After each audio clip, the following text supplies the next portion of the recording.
오늘 말씀의 제목은 믿음의 길과 복귀의 길이란 주제로 말씀을 드리도록 하겠습니다.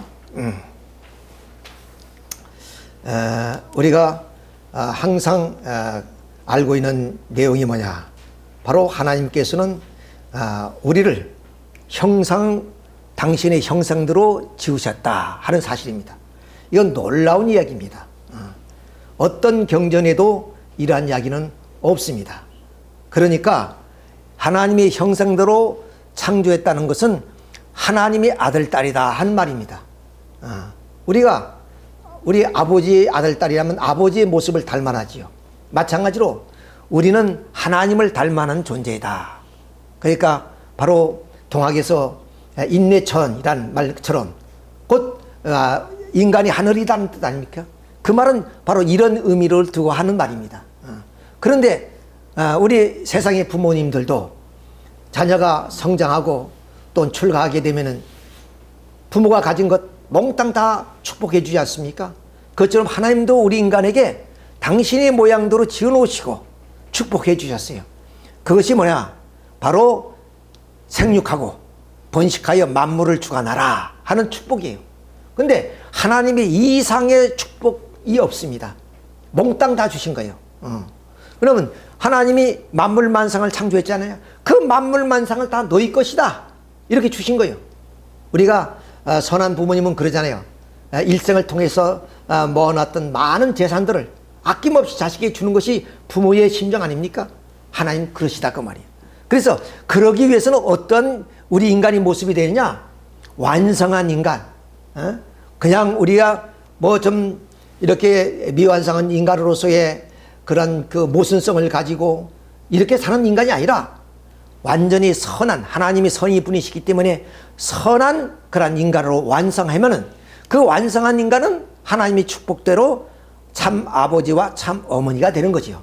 그 참 아버지와 참 어머니가 아들, 딸을 낳아서 이에 국가 세계를 이루고 이 땅 위에 지상천국을 이루게 됩니다.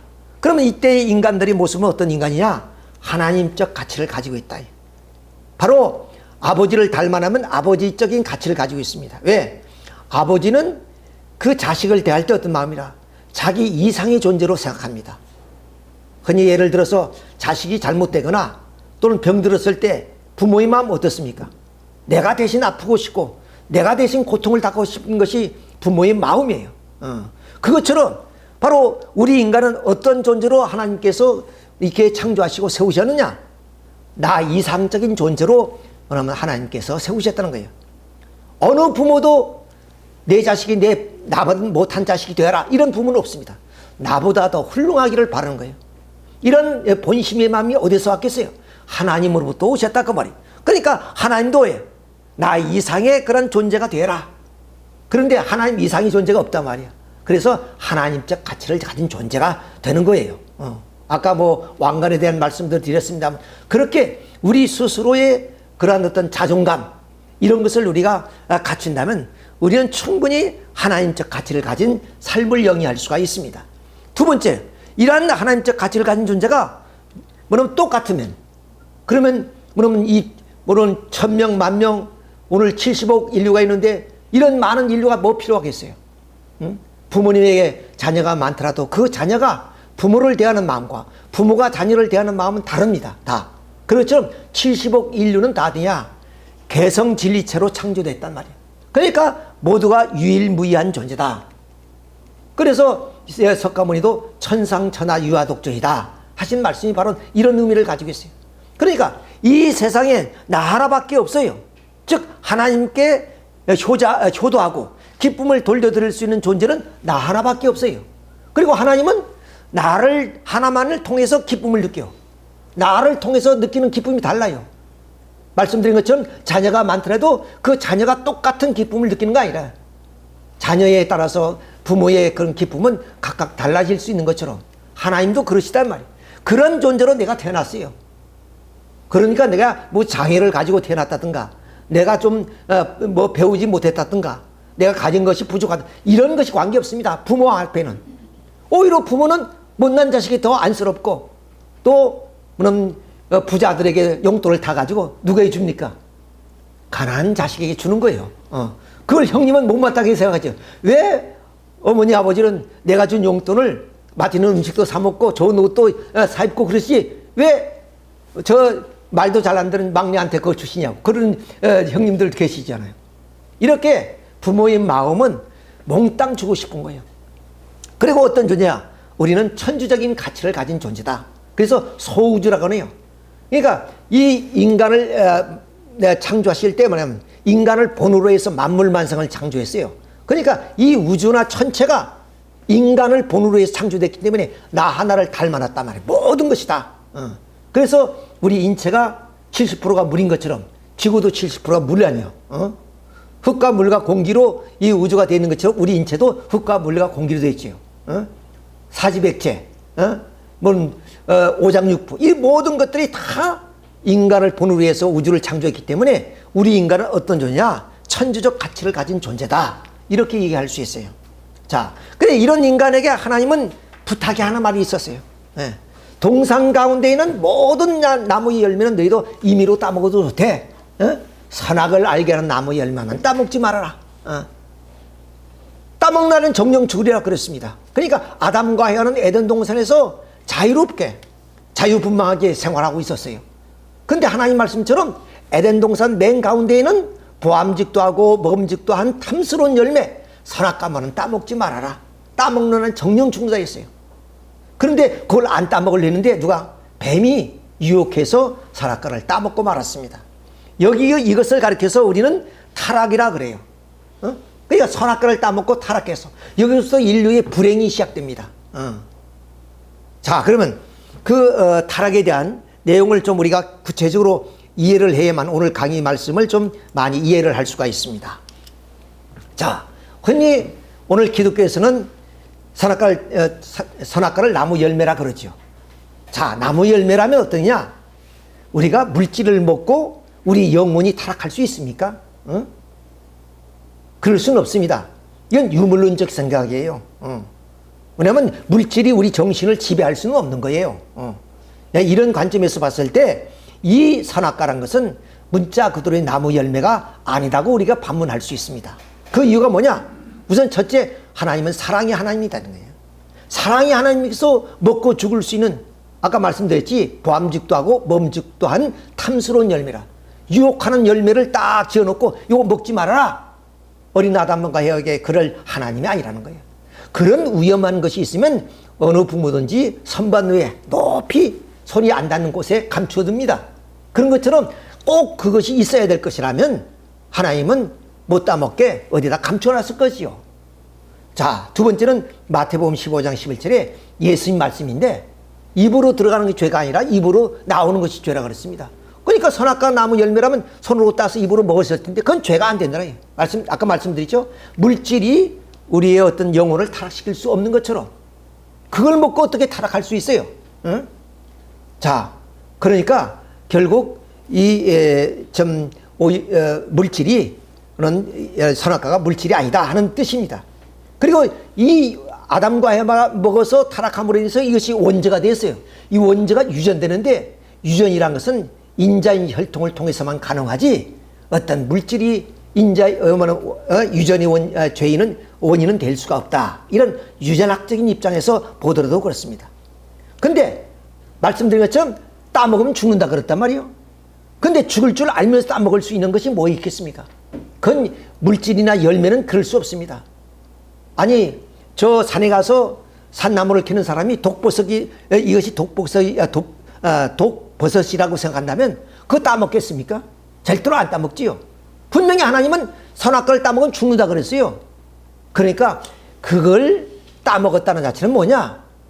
어떤 생명보다 더 귀한 것, 자기 생명을 바쳐서라도 얻고 싶은 것, 그것을 바로 선악과라고 하는 것이다. 선악과가 뭔지는 모르지만 따먹으면 죽는다는데도 그것을 따먹었다는 말은 바로 생명의 애착까지도 문제가 되지 않을 만큼 강력한 자극을 주는 것이다. 이런 얘기예요. 자, 그래서 이 선악과가 뭐는 어떤 것이냐 알기 위해서 선악과는 열매 아니에요. 그럼 나무를 알면 돼요. 나무를. 자, 근데 동산 가운데는 하나님 말씀에 여호와 하나님이 그 땅에 보기에 아름답고 먹기에 좋은 나무가 나게 하시니 동산 가운데는 생명나무와 선악을 알게 하는 나무다. 이러네요. 그러니까 선악과는 선악의 나무의 열매란 말이죠. 자, 그러잖아요. 자, 그런 것을 봤을 때 동산 가운데는 두 나무가 있었다 그랬죠.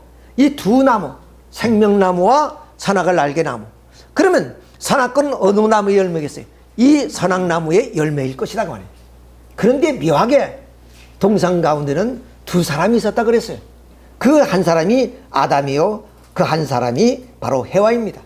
그러니까 이제 여러 가지 서론이 있습니다만은 시간이 없으니까 이걸 빼고, 바로 생명나무는 아담을 상징하는 것이고 선악을 알게 한 나무는 해와를 비유한 말입니다. 그러니까 문제는 어디 있어요? 선악과가 선악나무의 열매라면 이 선악과에 의해서 타락했잖아요.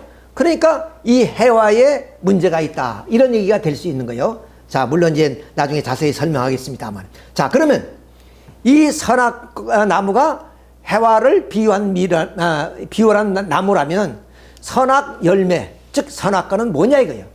그것은 해와의 사랑을 중심하고, 해와가 성장하지 않아요?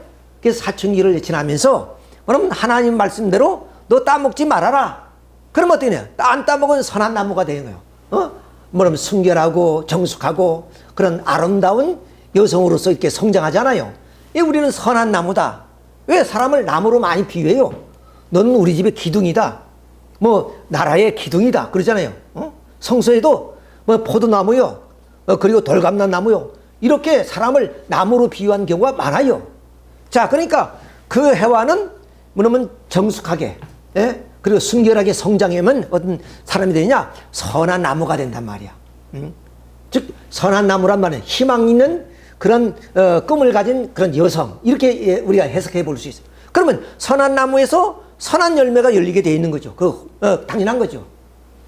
그런데 하나님 말씀을 어기고 그러면 선악과를 따먹으면 어떻습니까? 바로 이 악한 나무가 돼서 악한 열매를 맺게 되는 거예요. 그러니까 이 천사는, 해와는 어떤 입장이 있느냐? 바로 하나님의 말씀을 들어서 선의 열매도 맺을 수 있고 악의 열매도 맺을 수 있는 그러한 입장에 있는 분이다 그 말이야. 그러니까 해와의 사랑을 말한 거죠.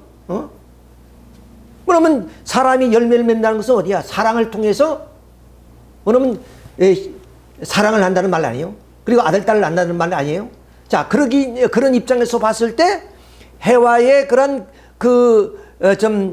사랑이란 게, 사랑을 중심해서 선의 열매도 맺을 수 있고 악의 열매도 맺을 수 있기 때문에 해와의 사랑을 선악과라 했다 그 말이에요. 해란.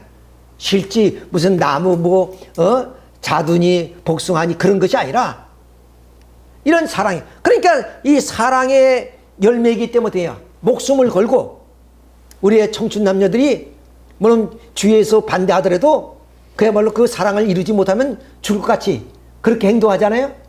에덴 동산에도 또 마찬가지다. 따먹으면 죽는다던데, 그거 따먹으면 죽을 줄 알면서도 따먹었다는 말은 뭐냐? 생명에 문제가 되지 않을 만큼 자극적인 것이기 때문에 그것이 뭐예요? 사랑이기 때문에 그렇다. 자, 그래서 이 해와는 선의 선악과를, 성과를 따먹고 선의 피와 살을 받아서 선의 혈통을 후손에게 남겨야 되는 거예요. 근데 그는 악과를 따먹고 악의 피와 살을 받아서 악의 혈통을 번식한 것이 오늘 타락한 세계라 그 말이에요. 그러니까 타락은 어떠냐? 잘못된 사랑으로 말미암아 이루어진 것이다, 이렇게 말. 그래서 우리가 선악과를 따먹었다는 것은 바로 이 사탄의 무리와 악마와 혈연 관계를 맺었다. 이런, 여기는 이제 천사로 비유했는데 나중에 이것을 설명하겠습니다. 자, 이렇게 해서 선악과라는 규명이 나왔죠. 선악과는 열매가 아니라 바로 해와의 사랑의 결과를 의미하는 것이다 하는 것을 우리가 여기서 알 수가 있습니다. 자, 그렇기 때문에 어디에요? 이 악마와 혈연적 관계를 맺었기 때문에 사탄이 자식이 된 거죠. 그래서 예수님은 뱀들아 독사의 새끼들아 너희가 어찌 지옥의 심판을 피하겠느냐? 아니, 선악과를 따먹어서 악마의 자손이 나옵니까? 그건 아니다. 반드시 우리는 혈연 관계를 맺으면 그 혈연 관계를 통해서 열매가 맺히게 됐다. 자, 이 말은 우리가 다시 말하면은 이거 다시 이 말을 해서 말씀을 드리도록 하겠습니다. 자, 그러면 뱀이 꼬였다 그랬어요. 자, 그럼 뱀의 정체가 뭐냐? 실제 파충류인 뱀이 인간을 꼬일 수 있겠느냐? 자, 그런 의미에서 우리가 뱀의 실체를 밝혀보면 성서를 중심해서 쭉 봤을 때, 뭐, 따먹지 말라 하더냐? 따먹으면 죽는다 하더나? 아니야. 하나님 전 눈이 밝아질 거 봐서 그런 것이다. 이렇게 대화를 했단 말이야. 그리고 이 뱀은 하나님이 해와가 선악과를 따먹지 않도록 하는 것을 알고 있었단 말이야. 이 뱀이. 그러니까 하늘의 비밀을 알고 있었다는 뜻입니다. 그리고 이렇게 지능이 있는 인간을 유혹했다 할 만큼 지혜가 있는 분이다. 그리고 그 소재가 하늘이고, 여기서 보면 이 계시록에 보면 하늘에서 큰 용을 내어 쫓기니, 그러니까 소재지가 하늘이단 말이야. 그리고 인간을 꼬인 것을 봤을 때 능력자다. 그리고 이런 이 뱀은 뭐냐? 시공을 초래해서 인간의 심령을 지배하는 능력을 가진 존재다. 자, 이런 내용으로 봤을 때 파충류의 뱀이 아니라 이것은 어떠한 것을 비유한 것이다 하는 것을 알 수 있어요. 무엇을 비유했을까? 요한계시록 12장 그러면 하늘에서 큰 용을 내어 쫓기니 옛뱀, 즉 에덴 동산에서 해와를 타락시킨 이 옛뱀, 이 옛뱀이 뭐냐? 범죄해서 마귀가 되고 사탄이가 되었다. 이런 뜻이에요. 자, 그러면 이 옛뱀이 뭐냐? 하늘에 있었으니까 영물이단 말이에요. 영물. 땅에 있는 존재가 하늘에 있는 영물이다. 그 영물로서 어때요? 이것이 뭐냐면 그 타락하면은 인간과 대화를 할 수 있고 하나님의 뜻을 알고 소재가 하늘이고 인간의 심령과 능력을 가진 존재, 즉 하나님의 창조한 창조물 가운데 영물이면서도 이러한 능력을 가진 존재가 하늘과 땅을 다 뒤져봐도 누구예요? 천사밖에 없어요. 천사밖에 없습니다. 이런 존재가. 뱀은 더더욱 아니고. 그러니까 이 천사가 어디냐?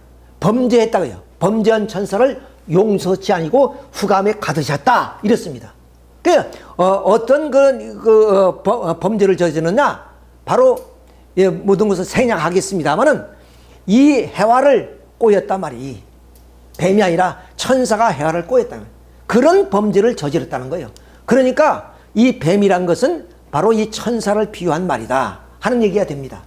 자, 그런 증거가 뭐냐? 이사야 14장 12절을 보면 너 아침의 아들 계명성이요 어찌 그리 하늘에서 떨어졌으며 너 열국을 없는 자요 어찌 그리 땅에서 지켜놓고. 그러니까 그러면 이 천사가 본연의 그런 입장에서 떨어졌다는 거 아니에요. 그래서 열국을 엎는 자가 됐다는 거 아니에요. 세상을 뒤집히는 자가 됐다고 말이에요. 그래서 바로 이 해와의 뭐냐면 타락을 뭐냐면 유혹시킨 존재가 뱀이라고 했는데 그것이 아니라 천사였다 하는 사실을 우리가 알 수 있습니다. 물론 천사의 가운데도 천사장이 여러 분이 있지만 누시엘을 의미합니다. 누시엘을. 누시퍼라 그러죠. 자, 이런 그 천사를 의미하는 것 때문에 이 미켈란젤로가 이렇게 그 천지 창조를 지으면서 이 아담과 해와인데 유혹하는 거거든요. 해와를 유혹하죠. 근데 이 뱀처럼 이렇게 비유했단 말이야. 근데 미켈란젤로는 뱀이 아니라 천사라는 걸 알았다는 거죠. 이렇게 표현합니다. 자, 이런 것을 우리가 봤을 때 바로 이 인간을 유혹해서 꼬여서 타락해 한 그 존재는 천사였다 하는 사실을 우리가 여기서 알 수가 있습니다. 자, 그러면 이런 그 뱀으로 왜 비유했느냐 이게요. 뱀은 어디냐? 뭐냐면 혀가 두 개죠. 그러니까 한 입을 가지고 두 말을 하는 이중인격적인 존재. 그리고 먹는 것이 있으면 뭐 이렇게 꼬아서 생명체를 죽이고 먹지 않아요. 자, 이렇게 해서 이중인격자, 이기주의자, 이런 하나의 표상이 바로 뱀입니다. 그러니까 이 천사는 본연의 위치를 떠나서 결국 자기 이기적인 마음을 가지고 결국 좀 하나님의 창조 역사를 파탄시킨 장본인이기 때문에 그걸 뱀으로 이렇게 비유해서 표현했다 하는 사실을 우리가 여기서 알 수가 있습니다. 자, 그래서 이런 결론적으로 죄의 뿌리가 뭐냐? 그것은 선악과가 아니라 바로 이 천사의 의혹에 의해서 인간이 혈연적 관계, 불륜의 혈연적 관계를 맺지 못할마 결국 인간은 악의 혈통을 번식하게 됐다. 이것이 바로 죄의 근원이다 하는 결론에 이르게 됩니다. 자, 그러면 그런 하나의 내용들을 우리가 여기서 우리 삶의 현상을 통해서 살펴본다면, 종교에서는 이 간음죄를 아주 가장 큰 죄로 여기죠. 그래서 독신주의를 부르짖고 있잖아요. 또한 이 죄가 유전되고 있습니다. 유전이란 건 물질로 되는 건 아니죠. 혈연을 통해서 이루어진다는데, 바로 인류 시조가 간음으로 타락했다는 것을 증명해 주는 거예요.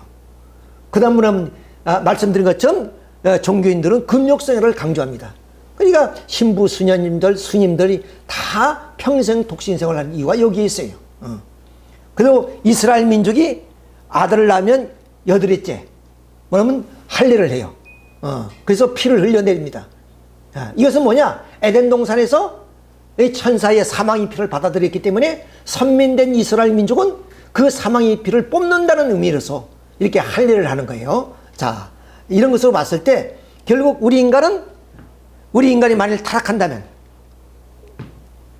어느 부위에서 우리가 타락하겠어요? 자, 우리 인간에서 가장 귀중한 것이 있다면 뇌도 귀중하고 심장도 귀중하고 다 귀중하죠. 우리 인체에 귀중하지 않은 곳이 어디 있어요? 손목마디에 뭐는 관절이 아파도 전체의 아픔을 느끼는데, 그런데 우리 인체에서 가장 귀한 곳이 있다면 심장도 아니고 뇌도 아니고 바로 생식기입니다.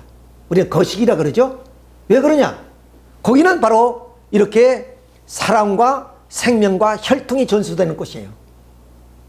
사랑을 통해서 우리 생명도 바치죠. 아담과도 해와도 사랑 때문에 이렇게 타락한 거 아니에요. 그리고 그 사랑을 통해 생명이 탄생하죠. 그리고 뭐냐면 김씨면 김씨, 문씨면 문씨, 혈통이 전수돼요. 이렇게 사랑과 생명과 혈통이 탄생되는 곳이 어디예요? 그것은 바로 뭐냐면 이 성적인 부분밖에 없습니다. 여기가 중요한 거예요. 그러니까 하나님께서 따먹지 말아라 그거예요. 따먹으면 안 된다 그 말입니다. 실제 무슨 생명나무가 있고 선악나무가 있어서 열매를 따먹는 것이 아니라, 너가 에덴 동산에서 너 자신이 참으로 아름다운 하나님의 아들딸이다. 그러니까 너는 생명나무처럼 완성해야 되고, 너는 선악 알게 하는 그런 나무처럼 성숙해서 그야말로 아름다운 가정을 이루어라. 그러기 전에는 뭐 해야 되냐? 지켜야 될 것이 딱 하나 있다. 그것이 순교를 지켜야 된다. 이거예요. 그래서 그 순교를 지킴으로써 완성해야 되는데, 이 뱀의 유혹에 의해서 철부지없는 해와는 그 뱀의 유혹에 의해, 천사의 유혹에 의해서 선악과를 따먹었다는 것이 간음이었다는 것을 알게 돼요.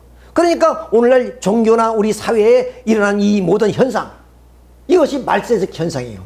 에덴 동산에서 일어났던 그런 일들이 재현되고 나타난다 그 말이에요.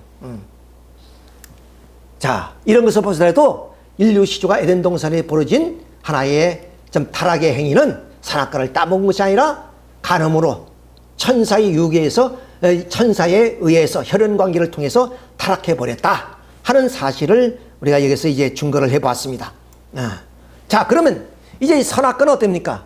바로 거짓된 사랑, 거짓된 혈통, 거짓된 생명이다. 이렇게 이제 확인됐죠. 이걸 잘 이해하도록 제가 설명을 드린 거예요. 선악과를 따먹었다, 뭐 타락했다, 이렇게 얘기를 많이 하는데, 그 선악과가 뭐냐? 거짓된 사랑이었다. 거짓된 생명이었고 거짓된 혈통이기 때문에 우리는 그 아담과 에와의 후손으로서 어떤 입장에 떨어졌냐? 바로 이렇게 아담과 에와가 선한 부모가 되어서 선한 아들딸이 되어야 되는데, 그래서 하나님적인 가치, 그리고 유일무이한 가치, 천주적인 가치를 가진 황족이 되어야 되는데, 우리 인간은 환부역조, 혈통이 바꾸짐으로 인해서 부모가 달라졌다. 그러니까 아담과 에와가 선한 부모가 아니고 악한 부모가 됐다. 그 악한 부모가 여기서 태어난 자식이 어떤 자식이에요? 뱀의 자식이요. 마귀의 자식이단 말이야. 응? 자, 그리고 종의 자식이 되었습니다. 종이, 왜? 천사가 종 아닙니까? 그럼 종에 의해서 타락했으니까 종이 자식이 되는 거죠. 예를 들어서 정승집에 좀 외동딸이 하나 있어요. 그 외동딸이 머슴이 겁탈해버렸다. 그래서 머슴에 의해서 애기 하나 탄생했어요. 근데 이것은 뭐냐면 그 머슴의 아들이에요. 그러니까 정승의 외손녀가 되는 거 아니야? 외손자가 되는 거 아니야? 누구의 외손주가 돼요? 정승이 혈통을 받은 것이 아니라 뭐냐면 머슴이 혈통을 받은 머슴이 새끼가 되어버렸단 말이야. 이와 똑같은 현상이 에덴 동산에서 벌어진 사건이에요.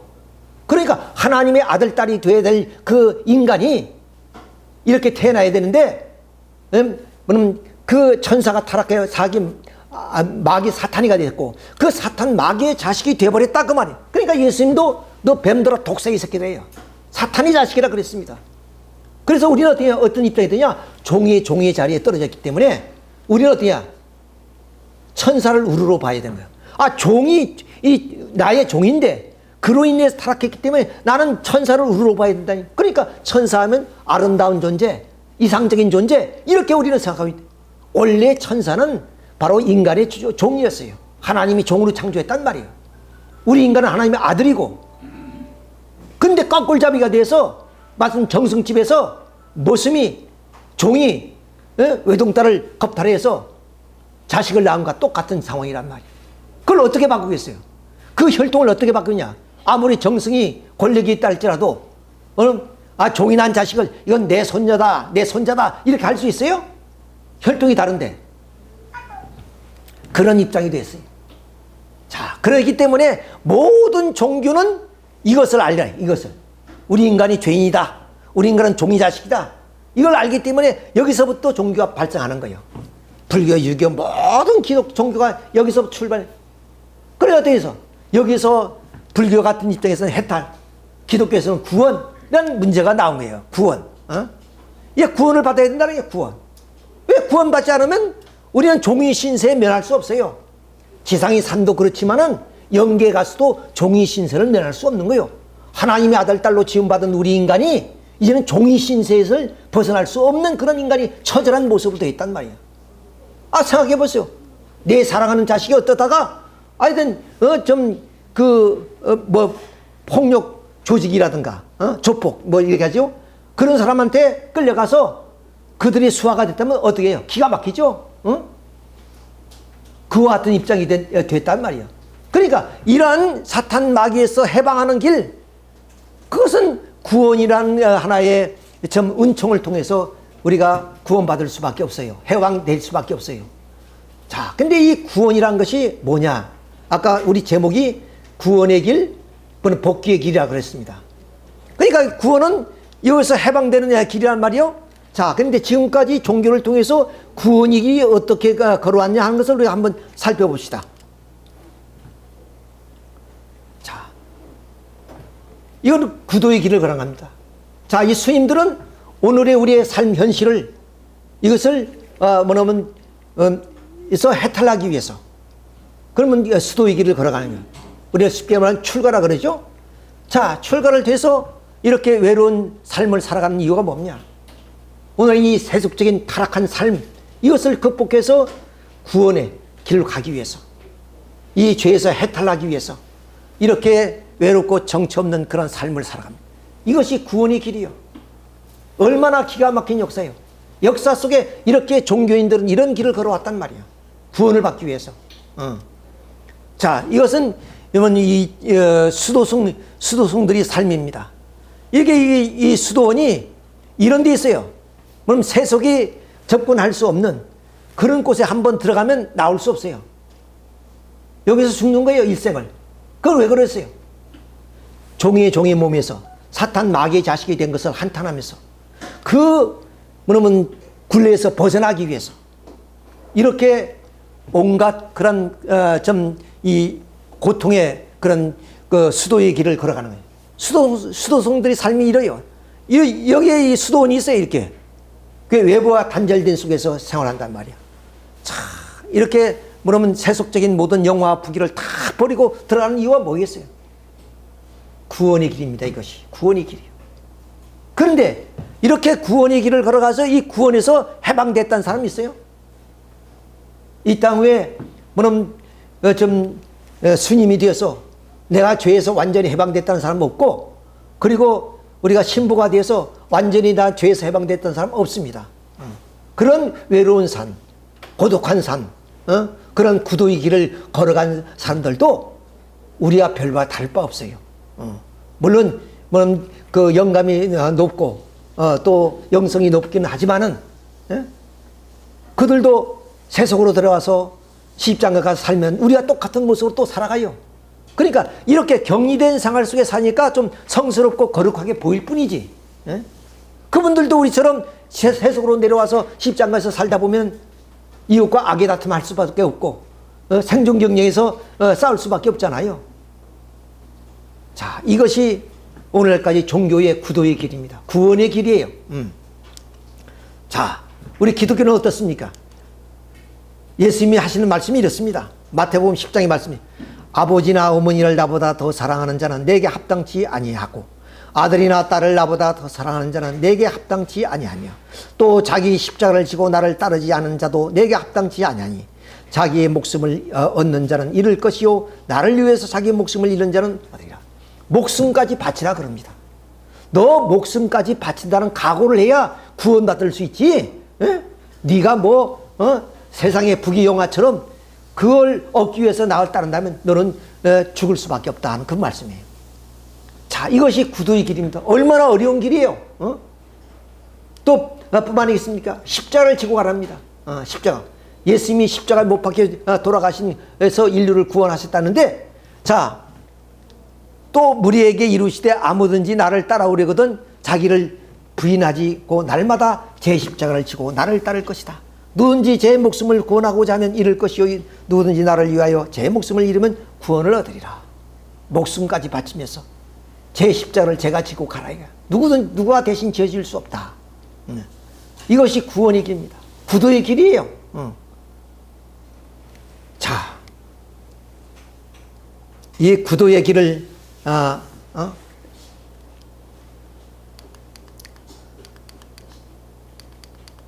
아이고 잘못됐습니다만은 여기서 있죠.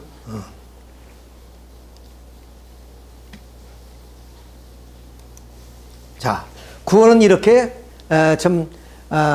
오늘까지 종교를 통해서 구원의 길을 걸어왔지만 누구도 이 타락한 세계에서 이렇게 해탈되거나 구원받은 사람은 아무도 없습니다. 그건 왜 그러냐? 이미 말씀드린 환부역조됐잖아요. 그러니까 환부역조됐다는 말은 무슨 말이냐? 아담과 하와가 선의 부모가 되는데 이 사탄 마귀의 혈통을 이어받아서 악한 부모가 되어서 악한 인류를 낳았기 때문에 우리 인류가 죄에서 해방되고 하나님의 아들, 딸이 되기 위해서는 다시 여기에서 환부역조를 해야 된다. 혈통을 바꿔야 된다. 그래야 여기에서 어디야? 선한 아들, 딸들이 탄생할 수 있다. 이것이 기회예요. 구원의 길은 우리가 막연하게 그냥 하나님을 믿고 우리가 그리스도를 믿고 또 우리 석가세존을 믿고 이렇게 해서 이런 하나의 그 사회 악에서부터 해방받는 그런 하나의 입장까지는 갈 수 있지만 근본적인 혈통을 바꿀 수는 없어요. 이것이 혈통이 달라져서 이렇게 되었으니까 이제는 올바른 혈통을 가진 우리 인간으로 거듭내 태어나는 것이 구원의 길이란 말이에요. 그것이 바로 어디야? 구원은 복귀라는 의미로서 복귀의 길이다 그 말이에요. 예를 들어서 물에 빠진 사람을 구원한다는 것은 물에 빠지기 전의 입장으로 복귀하는 거예요. 병든 사람을 구원한다는 것은 병들기 전의 입장으로 복귀한다는 뜻이에요. 그러니까 죄에 빠진 사람을 구원한다는 말은 복귀의 창조 본연의 세계로 돌아가야 된다. 본연의 자리로. 이렇게 돌아가야 된다는 거예요. 이렇게 해서 하나님이 주신 창조 목적을 완성할 때 비로소 우리는 하나님적 가치, 유일무이한 존재, 천주적인 가치를 가진 존재가 되는 것이다. 그러니까 구원을 통해서 이루어지는 것이 아니라 그 구원은 어디로 가냐? 복귀라는 과정을 통해서 가야 된다. 이것을 종교인들이 몰랐다. 지금까지. 불교도 유교도 아무도 이 길을 몰랐단 말이야. 왜 몰랐느냐? 우선 창조를 몰랐어요. 불교는 더구나. 이 여기에서 불교가 탄생했습니다. 그래도 기독교는 이 창조와 타락에 대한 내용을 알기 때문에 이 복귀라는 것을 우리가 이해할 수가 있어요. 그래서 문선명 선생님이 바로 인류의 구원은 복귀를 통해서 이루어지는 것이다. 그래서 사탄이 혈통에서 하나님의 참된 혈통을 전수받아서 그러니까 예수님이 하신 말씀 나는 포도나무에 너희는 가지니라. 그러니까 결국 예수님에게 접붙여서 예수님의 뭐냐면 피와 살을 먹어서 예수님의 사랑으로 우리가 거듭나야 돼. 바로 우리는 하나님의 그러한 자녀가 될 수가 있다. 이것이 기독교의 구원 섭리 역사입니다. 근데 기독교는 이걸 설명 못해요. 여기까지만 설명하는, 구원 얘기만 하는 거예요. 구원. 2000년이 돼도 구원이 안 이루어지잖아요. 2000년 동안 얼마나 많은 기독교인들이 예수님을 믿었어요. 그런데 예수 믿고 구원받은 사람 아무도 없습니다. 오늘 우리 대한민국에 난다긴다 하는 그런 부흥 강사, 부흥 목사님들, 그 말씀 들어보면 그야말로 천국이 금방 이루어질 것 같죠? 근데 그분들 자신도 구원을 못 받았어요. 왜? 그분들 자신이 구원받았다면 그분의 아들, 딸들은 예수 안 믿고 천국 가야 됩니다. 그렇잖아요. 예수 믿는 이게 뭐예요? 죄 때문에 예수 믿는 거거든요.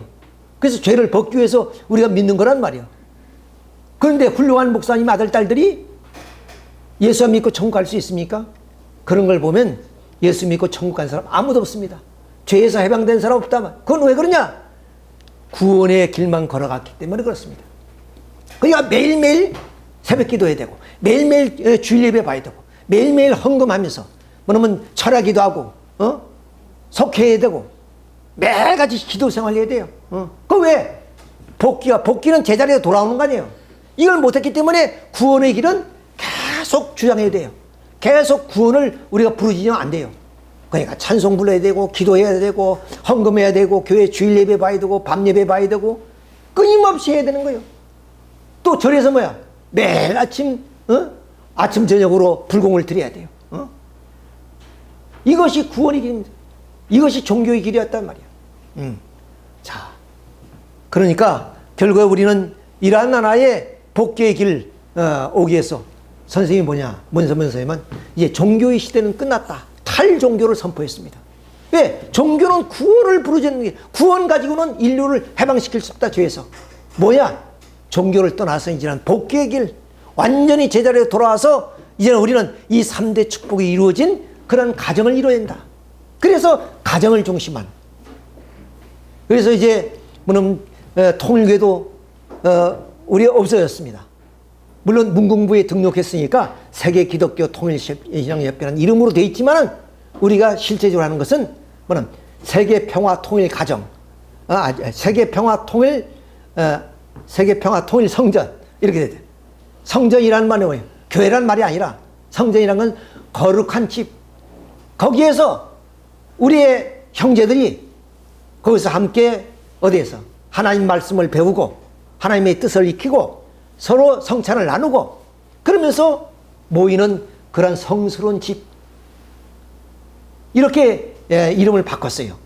그러니까 통일교회가 아니라 우리는 평화통일 성전이다. 이렇게 여러분 기억하셔야 돼요. 여러분 어디에 예배 보러 갑니까? 평화통일 성전에 예배 보러. 이거 성전이고 교회가 아니고 어디에? 이젠 교회 시대가 끝났대요. 탈종교 시대에 우리의 공동체 가서 말씀 듣고 그 다음 또 은혜 받고 그 다음 성찬을 함께 나누는 그런 예배입니다. 이렇게 해서 여러분들이 인도하시면 좋을 거예요. 자, 이렇습니다. 자, 그러면 3대 축복은 어떻게 이루느냐? 마찬가지로 인격 완성하는 겁니다. 쉽게 말하면. 하나님 닮은 거죠. 하나님 닮은 그러한 마음과 몸이 일체를 이루어서 좀 하나님의 아들, 딸이 되는 거. 그러면 어때요? 하나님께서 번식하라고 했단 말이에요. 그리고 남편과 아내를 맞아서 장가 가야 되는 거예요. 왜 신부 수녀들이 장가 안 가고 독신생활을 했냐? 2단계를 끝나지 못하기 때문에 그래요. 인격을 완성하지 못했기 때문에 제2축복의 자리로 갈 수 있는 것이 아니에요. 제2축복인 부부 가정을 이루기 위해서는 반드시 인격을 완성해야 됩니다. 그래서 가정을 이루면 이 가정을 우리가 참가정이라고 그러죠. 참가정. 그런 참가정의 자녀들이 이제는 어때요? 자연과학을 발전시켜서 만물을 주관하는, 오늘 현대는 이 첨단 과학 문명, 이런 문명을 만들어요. 그럼 여기 다툼이 없잖아요. 왜? 참가정이 오늘 이 세상을 살았는데 뭐 러시아가 침략하고 이런 전쟁을 일으킬 이유가 없잖아요. 이것이 하나님의 3대 축복을 완성한 세계단 말이에요. 그러니까 문 총재님이 말씀하시는 그런 복귀된 세계가 이런 세계다. 그러니 종교의 탈종교 시대를 넘어서 이제는 이런 참가정의 시대를 통해서 이제는 종교가 추구했던 구원의 섭리, 그것을 완성시키는, 그것이 바로 복귀의 길이다 하는 말씀을 드릴 수가 있습니다. 그래서 지난 시간에 말씀을 드렸죠. 자, 우리 인간은 어디야? 부모 사랑, 부부 사랑, 자녀 사랑이 있어요. 이 사랑은 시장에도 없고 그 어디에도 없습니다. 오직 가정에만 있어요. 가정에 있어요.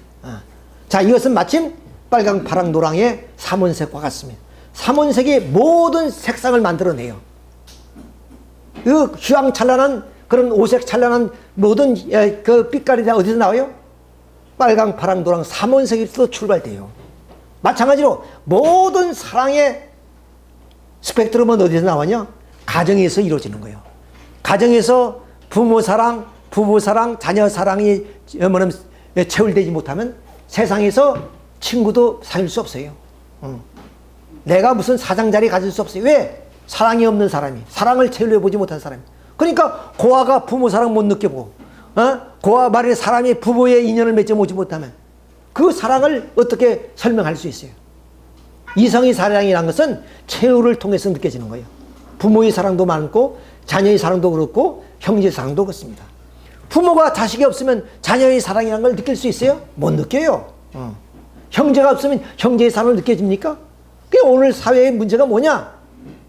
자식을 낳지도 않고 시집장가도 가지 않고 그 아들, 딸을 낳더라도 어느 형제를 낳지 않고, 그러니까 이 사회는 어떻게 해서 점점 어디야?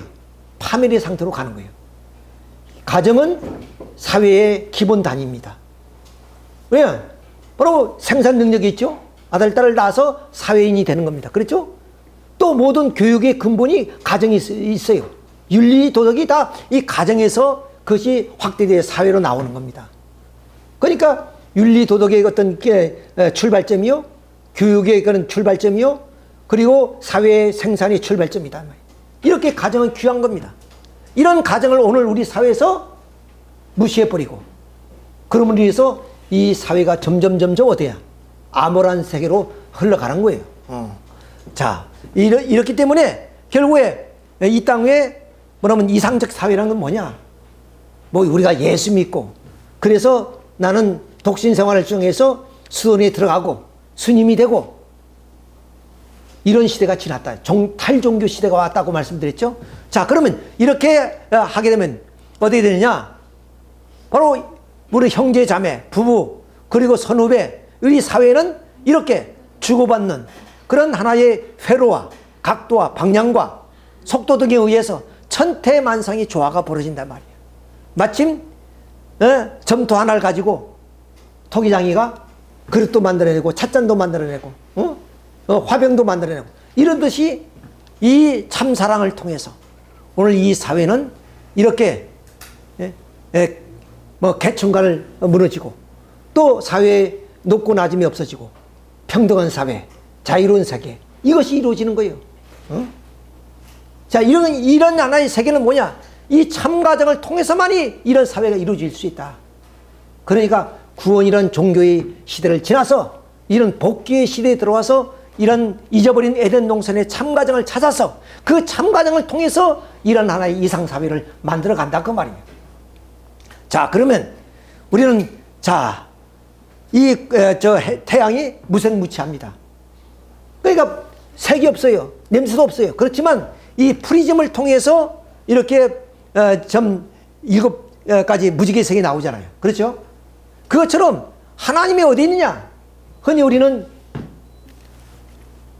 교회당에 있는 줄 알아요. 또 우리가 예배 보는 곳에 하나님이 계신 줄 알아요. 그런데 하나님은 바로 이 프리즘 같은 가정에 계세요. 가정에. 이 부모 사랑, 부부 사랑, 자녀 사랑에 깃들어 있는 가정에 하나님이 계시단 말이에요. 이것이 하나님의 창조이상이고 그런 창조이상을 밝히신 분이 문선명 선생님이세요. 그러니까 거듭 말씀드리는 종교의 시대는 끝나고 탈종교 시대에서 뭐냐? 복귀를 통해서 참가정을 실현하는 것이다. 그것이 우리의 이상이다. 그것이 우리의 구원이다.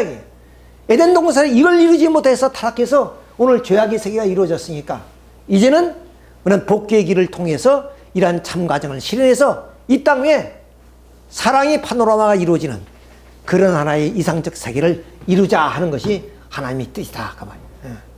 자, 그런 하나님의 뜻을 이루기 위해서는 어떠냐? 이제 심정 문화가 이루어진 세계를 만들어야죠. 자, 그러니까 그러면 이 좀 가정에서 뭐 부모의 심정, 부부의 심정, 그리고 자녀의 심정을 통해서 부모 사랑, 부부 사랑, 자녀 사랑, 형제 사랑을 통한 이 땅 위에 그럼 자애, 그리고 화해, 그리고 우리는 효성과 우애의 덕을 가진 하나의 가정을 이루어서 이 가정을 중심으로 해서 어떻게 해요? 부부가 그럼 가족이 늘 하나님께 부모님께 경배 올리고 부부가 맞절을 하고 또 자녀들이 부모를 공경하고 모시고 이런 하나의 가정은 어떤 거냐? 창조 이상의 근본이고 그리고 사랑의 근본이고 어떤 힘의 근본이고 행복의 근원이고 그리고 이상사회의 출발점이다 말이에요. 이 가정이야말로. 그때 어디에서 그 심정을 통해서 우리는 가난한 자나 부자나 함께하는 공생, 공영, 공의 사회가 이루어져. 이것이 인류가 추구했던 하나의 사회주의 사회 아니에요. 저 노동자, 농민이 자본자를 타도해서 사회주의가 이루어지는 거 아닙니다. 무력을 통해서 사회주의가 이루어지잖아요. 참 사랑이 이 가정에서 연결해서 그것이 공생, 공영, 공의의 그런 사회주의 사회가 이루어지는 거예요. 이것은 어떻게 하냐? 심정을 통해서만 이루어진다. 심정을 통해서. 이런 사회를 이루고자 하는 것이 우리 평화통일 성전에 추구하는 모습이고 또 참 부모님인 문선명 선생님이 이 땅 위에 이루고자 하는 이상적 세계다. 이것이 바로 뭐야? 구원의 길과 다른 복귀의 길이다. 그 복귀의 길은 에덴 동산에서 잊어버린 참 가정을 찾는 하나의 길이다 하는 것을 여러분이 이해해 주시면 되겠습니다. 이것으로서 오늘 좀 말씀을 마치도록 하겠습니다. 예, 여러분 수고하셨습니다.